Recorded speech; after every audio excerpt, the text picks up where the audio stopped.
पण तो भ्रम आज या सभागृहाचं कामकाज सुरू झाल्यानंतर तुटला. कारण या सभागृहावर त्यांचं प्रचंड प्रेम. आज या सभागृहामध्ये ज्या वेळेला त्या खुर्चीवर त्यांना बघितलं नाही, त्यावेळेला ही वस्तुस्थिती मान्य करून आपल्याला आपल्या या नेत्याच्या शिवाय आयुष्य जगावं लागेल हे दुर्दैवाने आज बोलावं लागतंय. अनेकांनी माझ्या आधी दादांबद्दल भावना व्यक्त केल्या. 35-40 वर्ष त्यांनी सगळ्यांनी दादांसोबत काम केलं. मी 12 वर्षाची होती ज्यावेळेला मी दादांना पहिल्यांदा भेटली. 99 साली राष्ट्रवादी काँग्रेस पक्षाची स्थापना झाली. माझे वडील त्यावेळेला तटकरे साहेब आमदार होते. मनोऱ्याच्या ज्याला आपण नवीन आमदार निवास म्हणून बोलायचो, तिथल्या 13व्या मजल्यावर त्यांची खोली. श्रद्धेय पवार साहेबांनी राष्ट्रवादी काँग्रेस पक्षाची स्थापना करायची ज्या वेळेला ठरवलं, त्यावेळेला अनेक इथं असणारे असतील, आज या सभागृहात नसणारे सुद्धा अनेक नेते हे आदरणीय पवार साहेबांसोबत राष्ट्रवादी काँग्रेस पक्षामध्ये जाण्याचा निर्णय घेतला. त्यात भुजबळ साहेब असतील, आदरणीय मुश्रीफ साहेब असतील, आदरणीय दिलीप वळसे पाटील साहेब असतील, आदरणीय जयंत पाटील साहेब असतील, अशा अनेक मंडळींनी त्यावेळेला सहभागी झाले. त्याच्यामध्ये आदरणीय माझे वडील तटकरे साहेबसुद्धा. आणि ज्या वेळेला तो निर्णय घेत असताना 13व्या मजल्यावर त्यांच्या आमदार निवासमध्ये पहिली अजितदादांची भेट झाली. त्यानंतर राष्ट्रवादी काँग्रेस पक्षाच्या प्रवाहामध्ये सामील होत असताना अनेकदा कार्यक्रमांच्या निमित्ताने कधी रायगडमध्ये आले, कधी कोकणात आले. ह्या कार्यक्रमाच्या निमित्ताने आदरणीय पवारसाहेबांचा, आदरणीय दादांचा जवळून सहवास त्यांना पाहण्याची संधी मला मिळाली. आणि लहानपणापासूनच त्यांचा प्रभाव हा राहत आला. त्यावेळेला खरं तर दादांच्या जवळ जाण्यासाठी, बोलण्यासाठी भीती वाटायची, कारण एक धाक, एक दरारा त्यांचा.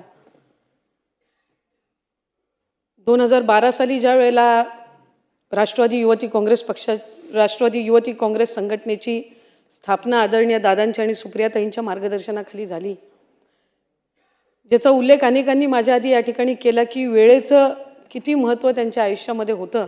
त्यांचा जनता दरबार सकाळी 6:45 वाजता सुरू व्हायचा. सकाळी 6:30 वाजता ते पक्षाच्या कार्यालयामध्ये यायचे. मला राष्ट्रवादी युवती काँग्रेस पक्षाचं संघटनेचं पद ज्या वेळेला मिळालं, त्या पदाचं नियुक्तीपत्र हे अध्यक्ष महोदय सकाळी 7:10 त्यांच्या हस्ते मी स्वीकारला. त्या दिवसापासून त्यांच्यासोबत काम करण्याची संधी मिळाली. 2019 या सभागृहामध्ये आली. मी 2019 ज्या वेळेला या सभागृहात आली, त्यावेळेला वडिलांनी खासदारकीची निवडणूक लढवली होती, त्यामुळे ते खासदार झाले होते. या सभागृहात कामकाज कसं करावं हे मी दादांकडून शिकले. बजेट, पुरवणी मागण्या याच्यावर आपण कसं बोलावं, बाब क्रमांक, पान क्रमांकाचा उल्लेख आधी करायचा, ह्या सगळ्या बारीक सारीक गोष्टी ह्या त्यांनी आम्हाला शिकवल्या. त्यावेळेला आम्ही सगळे तरुण आमदार पहिल्यांदा निवडून आलो होतो. नागपूरचं अधिवेशन होतं. आम्हाला सगळ्यांना ते लॉबीमध्ये घेऊन बसले. मला वाटते विश्वजित दादा या ठिकाणी आहेत, धीरजजी आज या सभागृहाचे सदस्य नाहीत, पण त्यावेळेला ते होते. अनेक नाव घेण्यासारखे अनेक मंडळी आहेत. आम्ही सगळेच जण, सुनील शेळके असतील, सुनील अण्णा असेल, चेतनदादा असतील, अनिल भाईदासजी असतील, पाटीलजी असतील, असे अनेक आम्ही सगळी मंडळी होतो. आणि आम्हाला सगळ्यांना ते घेऊन बसले. मला आठवते रात्री 11-12 वाजता त्यावेळेला आम्हाला बोलायची संधी मिळायची, कारण पहिल्या टर्मचे आमदार म्हणून शेवट. रात्री 11:30 -11:15 वाजेपर्यंत आम्हाला जिथपर्यंत आमच्यापैकी शेवटच्या माणसाचं बोलणं होत नाही, सदस्याचं, तिथपर्यंत ते थांबून राहायचे. जाता येतं विचारायचे त्यांना, दादा तुम्ही अजून बोलतायत? माझ्या मुलांचं अजून बोलून झालं नाही सभागृहामध्ये.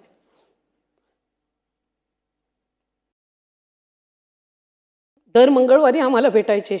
दर मंगळवारचं जेवण हे आमचं त्यांच्यासोबत असायचं.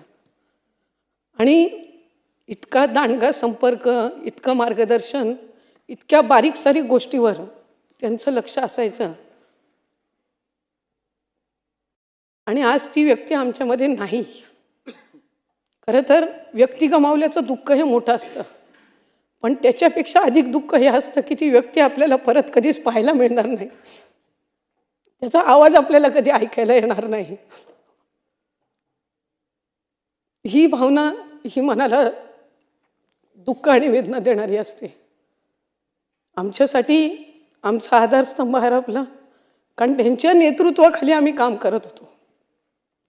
त्यांची कार्यपद्धती, त्यांची कामाची पद्धत, त्यांचं सगळं कामकाजाची पद्धत ही एक कार्यकर्ता म्हणून कशी आपल्याला आत्मसात करता येईल हा सातत्याने प्रयत्न असायचा. आणि ज्या वेळेला त्यांचं दुःखद निधन झालं त्यावेळेला सगळेच त्यांच्या कामाचं कौतुक करत होते.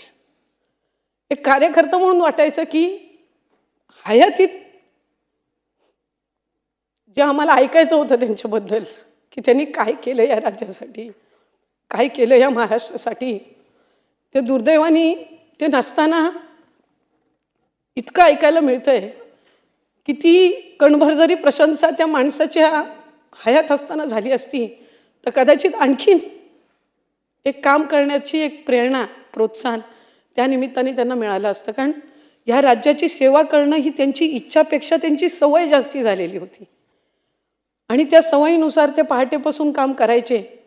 आम्हाला सगळ्यांना सुद्धा सांगायचे की मंत्रालयामध्ये 3 दिवस हे तुम्ही दिलेच पाहिजेत. सोमवारी आम्ही मंत्रालयामध्ये यायचो, मंगळवारचा अख्खा दिवस त्यांच्यासोबत जायचा, बुधवारचा अख्खा दिवस त्यांच्यासोबत जायचा आणि त्यांच्याशिवाय कधी काम करावं लागेल अशी भावना सुद्धा दुरान्वे सुद्धा मनाला स्पर्श करून कधी गेली नाही. मला आठवतंय 28 जून 2024 रोजी त्यांनी बजेट मांडलं. मुख्यमंत्री लाडकी बहीण योजना त्यांनी त्या बजेटमध्ये जाहीर केली. त्या दिवशी जे जॅकेट त्यांनी घातलं होतं गुलाबी रंगाचं, खरं तो रंग काय फारसा असा त्यांचा काय आवडीचा किंवा अशातला काही भाग नाही, पण ते जे जॅकेट घातलं ते आमच्या आग्रा खातर नंतर 12 जॅकेट तशी शिवून घेतली आणि मग प्रत्येक सभेमध्ये त्या जॅकेटनी ते प्रचाराला यायचे. आपल्या प्रत्येकाचा एक नेता असतो, त्या नेत्याच्या नेतृत्वाखाली आपण काम करत असतो. तो नेता आपला अभिमान असतो, तो नेता आपला माज असतो, ते चांगल्या पद्धतीनं माज असतो. हा आमचा रुबाबदार नेता चालत यायचे, तो रुबाबदारपणा बघून आम्हाला अभिमान वाटायचा. आणि आज जात असताना तो रुबाबदार नेता फक्त एकटा गेला नाही, कार्यकर्ता म्हणून आमचा रुबाब आणि माज पण जाताना सोबत घेऊन गेला.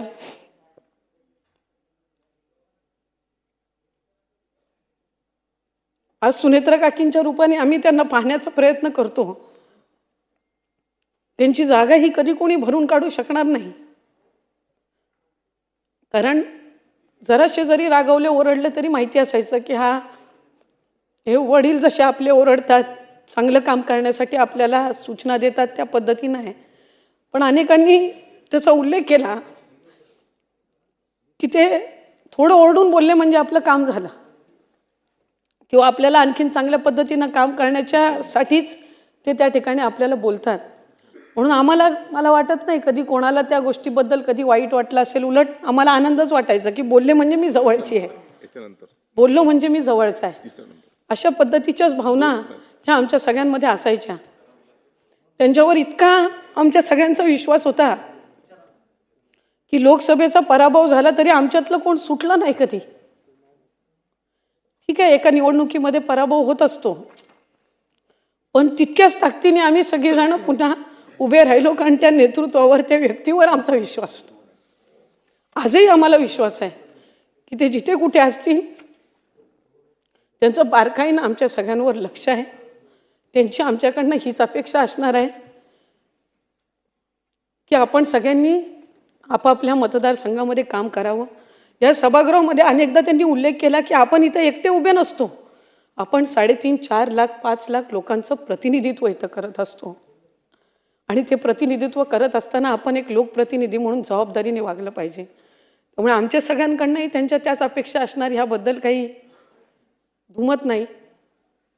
आणि आमचा तोच प्रयत्न राहील की जी प्रेरणा त्यांनी आम्हाला दिली, ज्या अपेक्षा त्यांनी आमच्याकडून ठेवल्या, त्या आमच्या परीने त्या आम्हाला पूर्ण करता याव्यात. विभाग म्हणून ज्या वेळेला आम्ही एक निर्णय घेतला, आईचं नाव मुलाच्या नावासोबत लावायचा, मंत्रिमंडळाच्या बैठकीमध्ये तो निर्णय झाला. पहिली पाटी दादांच्या कार्यालयाची बदलली. मी अजित, आशाताई, अनंतराव पवार अशी पाटी तिथं लागली. उपमुख्यमंत्री म्हणून त्यांनी जी शपथ घेतली त्याच्यामध्ये अजित, आशाताई, अनंतराव पवार म्हणून मी गांभीर्यपूर्वक दृढ कथन करतो. ही शपथ आम्हाला परत कधी ऐकायला मिळणार नाही. शेवटची सलामी ज्या वेळेला दिली जात होती, ती सलामी ते मुख्यमंत्री झाल्यावर आम्हाला पाहायला मिळावी अशी एक कार्यकर्ता म्हणून एक दांडगी इच्छा आणि स्वप्न आमच्या सगळ्यांचं होतं. ते अपूर्ण राहिलं याची वेदना ही नेहमीच मनामध्ये राहील. पण त्यांनी जे महाराष्ट्रासाठी केलं ते प्रेम महाराष्ट्राकडून कदाचित त्यांना ते असताना अनुभवायला मिळालं नसेल. पण मी माझ्या भगवंताचरणी, श्रीकृष्णाचरणी हीच प्रार्थना करीन, ते जिथं कुठं असतील तुझ्यापाशी, तिथलं उजवं स्थान तू त्यांना दे आणि आमच्या सगळ्यांच्या मनातल्या भावना ह्या तू त्यांच्यापर्यंत पोहोचव आणि त्यांना लवकर परत जन्म घेऊन या महाराष्ट्राच्या मातीतच पाठव. त्यांची अपूर्ण राहिलेली स्वप्न ही पूर्ण करण्याची ताकद आणि क्षमता आणि पाठबळ आज आम्ही सगळेच मिळून सुनेत्रा काकींना देऊ. पण त्या व्यक्तीची जागा ही कोणी भरून काढू शकणार नाही. ते दुःख, ते खंत एक कार्यकर्ता म्हणून आमच्या सगळ्यांच्या मनामध्ये राहील. खुल्या मनाने प्रशंसा करणारा, कधीही जातीपातीचं राजकारण न करणारा, एक महिला म्हणून किंवा पुरुष म्हणून भेदभाव न करणारा, आम्हाला सगळ्यांना तितकं स्थान देणारा हा एक खुल्या मनाचा नेता आम्ही गमावला. मी त्यांना श्रद्धांजली अर्पण करण्याची वेळ कधी आमच्या कोणावर येईल असं कधी वाटलं नव्हतं. पण आज अंतःकरणापासून मी त्यांना आदरांजली अर्पण करते. आणि त्यांच्या सहित ज्या इतर मान्यवरांना सुद्धा आज इथं श्रद्धांजली अर्पण करण्यासाठी आपण सर्वजण आहोत, मी त्यांना सुद्धा श्रद्धांजली अर्पण करते. आणि आपण मला त्यांच्या शोक प्रस्तावावर आज बोलण्याची संधी दिली त्याबद्दल आपले आभार मानते. आणि शेवट फक्त इतकंच बोलीन, एकच वादा, अजितदादा. धन्यवाद. सन्माननीय सदस्य श्री विश्वजित